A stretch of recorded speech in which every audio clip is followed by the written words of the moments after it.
Hey, I'm Nathan Brandt with Cole Ironworks. Today, I'm receiving a forging press at my home shop, and I'm going to use the opportunity to teach you about what it's like to receive a forging press at your location. So right now, we're delivering with a large box truck. Sometimes they'll be delivering with box trucks. Sometimes they'll be delivering with full-size semis. So you want to make sure that you can get a full-size truck in your area. We're receiving out in the middle of nowhere today, so we've obviously had no issues. Okay, so we're going to come out and meet the truck driver. He's going to give us a note of delivery, but before we sign the note of delivery, I want to make sure that I've inspected the press, any signs of damage at all, even if it's just cut plastic. The truck driver needs to note that on the receipt before you sign it. That way we can make an insurance claim if there is any damage and any repair or replacement that needs to happen for your new press.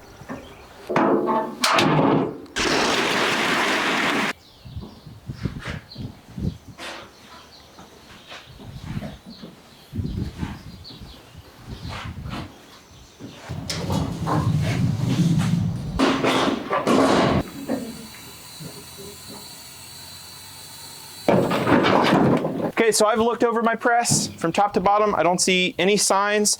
There's a couple little tears in the plastic on a couple of the corners where it got knocked around a little bit. So I'm just gonna have the driver note those. Otherwise, we're good to go. If your press arrives and it's just absolutely thrashed, make sure it gets noted. And if you have any questions about whether or not you should receive it, give us a call, 317-207-2985, and we can help you along the way.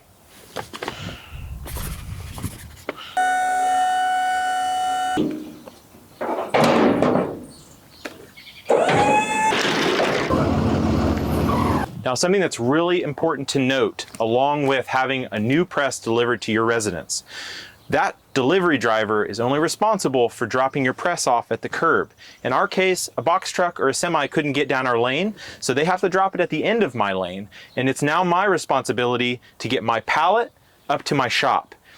In your case, if you're in a residential neighborhood or somewhere with forklift access or anything like that, truck drivers will often be helpful enough to pallet jack it out of the truck and even get it up to your door.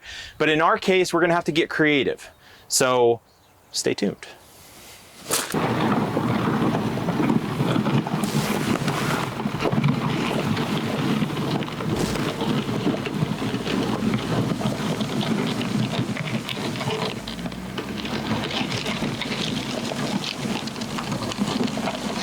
We're just getting a little creative, you know?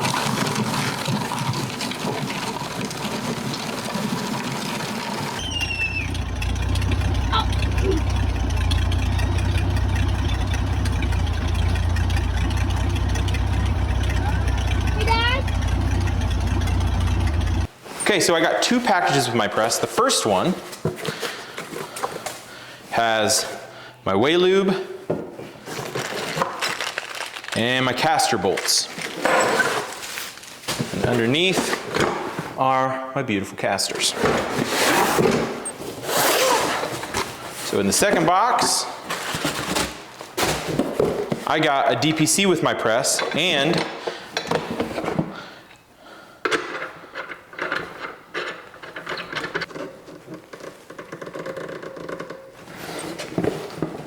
a double foot pedal.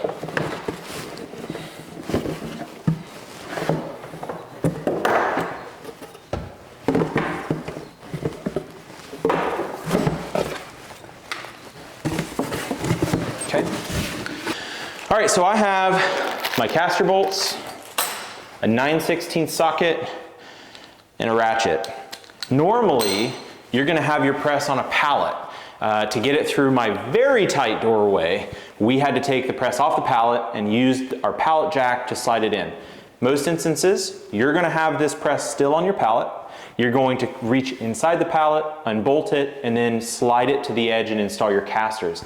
If you'd like to see more information about that, David Delagardelle did a great video linked right here, and you can go take a look at that video. Otherwise, you can watch this and watch me struggle to put my casters on.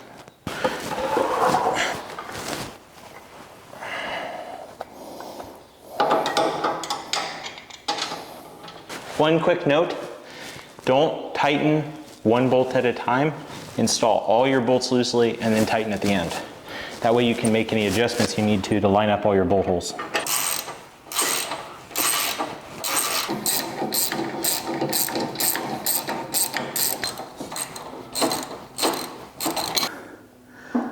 gosh. All right, so we got our casters on. Now it's time to unwrap the press.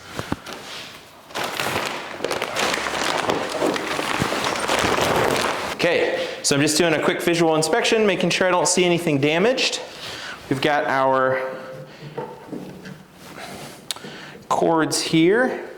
Now before my press got here, I had an electrician wire an outlet into my ceiling. That's a 30 amp breaker and a NEMA 650P plug on the press. So the press only needs 30 amps to protect the circuit, but we use these as a standard plug on all of our 5 horsepower and larger presses because it allows you to plug it into an existing outlet from a dryer or a welder or any existing equipment already in your shop. So I had that pre-wired.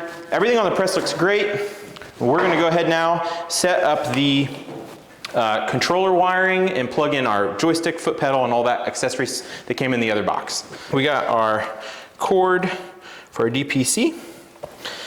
On the double-sided, like I have, it's gonna plug into the bottom here and lock in. I'm gonna plug that in. Now I've got my joystick, and that goes in here.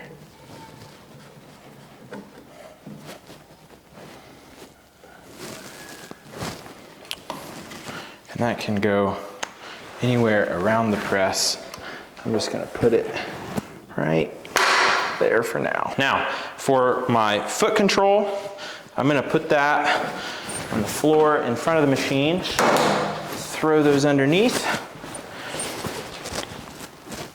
I'm just gonna bring that around and over. Okay, now everything's hooked up. I'm going to plug my main outlet in.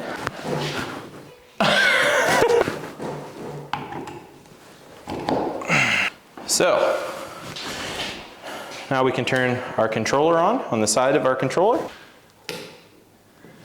Boom. We can move our on-off switch here, get everything located exactly where we want it. I'm gonna kind of put them side by side, just like that. Okay, first test. Cool, take my Way Lube.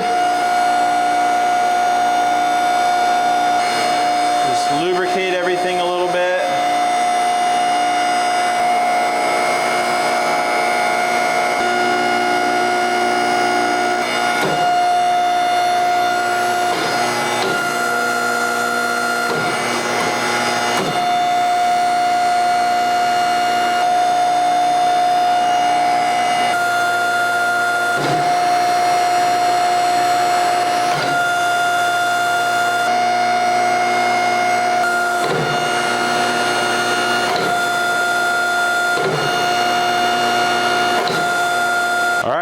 So we've got our press plugged in. Everything seems to be operating as it should. My foot pedal, my joystick are connected. My press ways are all lubed. We're ready to go to work. Hey guys, thanks so much for watching this video. If you have any other questions, please reach out to us, info@coleiron.com. Hey guys, thanks so much for watching this video. If you have any other questions, please reach out to us, info@coleiron.com, or check us out, coleiron.com, or our YouTube channel, which you're probably watching this on, @ColeIronWorks on YouTube. Thanks again. I'm gonna wrap it up real quick here. Stay tuned for more.